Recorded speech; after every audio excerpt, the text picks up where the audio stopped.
तो क्या champions trophy से पाकिस्तान के विस्फोटक बल्लेबाज फखर जमान की वापसी हो जाएगी?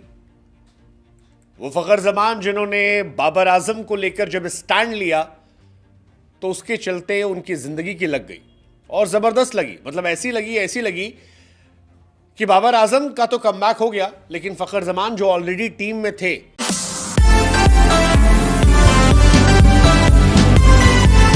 तो क्या चैंपियंस ट्रॉफी से पाकिस्तान के विस्फोटक बल्लेबाज फखर जमान की वापसी हो जाएगी? वो फखर जमान जिन्होंने बाबर आजम को लेकर जब स्टैंड लिया तो उसके चलते उनकी जिंदगी की लग गई, और जबरदस्त लगी। मतलब ऐसी लगी कि बाबर आजम का तो कमबैक हो गया, लेकिन फखर जमान जो ऑलरेडी टीम में थे, जो पाकिस्तान के लिए अच्छा खेल रहे थे, उन्हें सेंट्रल कॉन्ट्रैक्ट से भी हाथ धोना पड़ा, पाकिस्तान टीम में भी अपनी जगह गंवानी पड़ी। लेकिन अब ऐसा लग रहा है कि फखर जमान और पीसीबी दोनों कोशिश कर रहे हैं कि चीजें बेहतर हो जाए। और फखर जमान जो बातें रख रहे हैं, जिस तरह से अपने आप को सामने ला रहे हैं, वो ये बताता है कि वो पीसीबी के साथ रिश्ते बेहतर करने में ही अपनी भलाई समझ रहे हैं और पाकिस्तान क्रिकेट टीम में वापसी करना चाहते हैं। एक तरफ बल्ला उनका रन बना रहा है, और दूसरी तरफ अब्दुल्ला शफीक की खराब परफॉर्मेंस, क्योंकि अब्दुल्ला शफीक जिस तरह से 3 मैच में 0-0-0 पर गए, उसके बाद उन्हें उम्मीद भी नजर आ रही है कि पाकिस्तान के ओपनिंग स्लॉट में जगह अभी भी खाली है।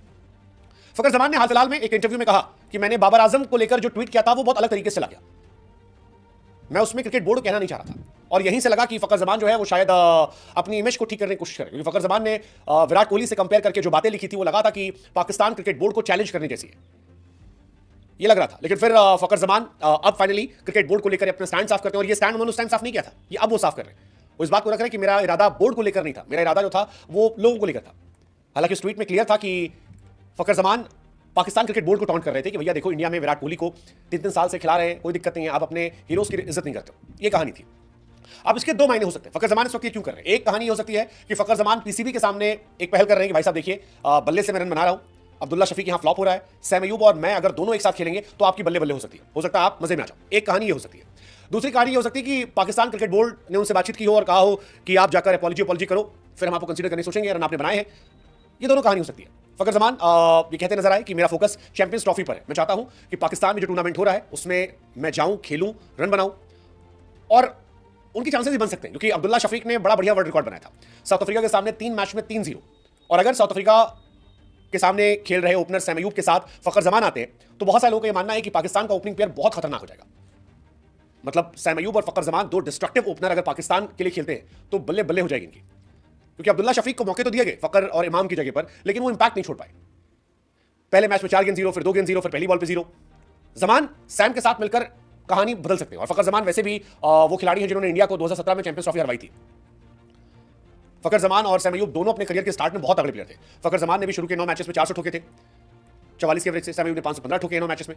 तो ये सारी कहानियां लग रही है। फखर अब जिस तरह अपॉलॉजी भी कर रहे हैं कि मैंने बाद में सोचा तो मुझे रियलाइज हुआ पोस्ट नहीं करना था, मेरी पोस्ट का गलत मतलब निकाला गया, उन्हें लगा कि मैंने बोर्ड के फैसले की आलोचना की है, लेकिन ये गलत था। अगर आप देखेंगे तो ये बोर्ड के फैसले से पहले था। मैं 2-3 दिन से अखबार देख रहा था, खबरें देख रहा था कि बाबर आजम को मीडिया क्रिटिसाइज करे, तब मेरे मन में बाबर को लेकर जो आया मैंने लिखा, लेकिन फिर उसे गलत तरीके से लिया गया।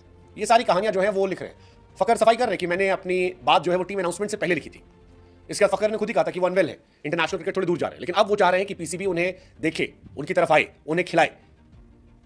हो सकता है कि फोर्स स्टेटमेंट हो, ये उनसे कहा गया कि भाई साहब अपॉलॉजी कीजिए और अपॉलॉजी करके आप टीम में जगह बना सकते हैं। हो सकता है रिजवान नहीं खेलवाया हो, क्योंकि अगर वो अनवेल से डोमेस्टिक खेले थे, डोमेस्टिक खेला उन्होंने, डोमेस्टिक में रन बनाए, और रन बनाने के बाद अब पीसीबी को वो खुश कर रहे हैं ताकि टीम में वापसी हो जाए। वेल, चांसेस है फखर जमान अगर आए तो पाकिस्तान के लिए अच्छा, नहीं आए तो इंडिया और बाकी टीमों के लिए अच्छा। But what if Sam Ayub plus Fakhar Zaman opening करने आते हैं?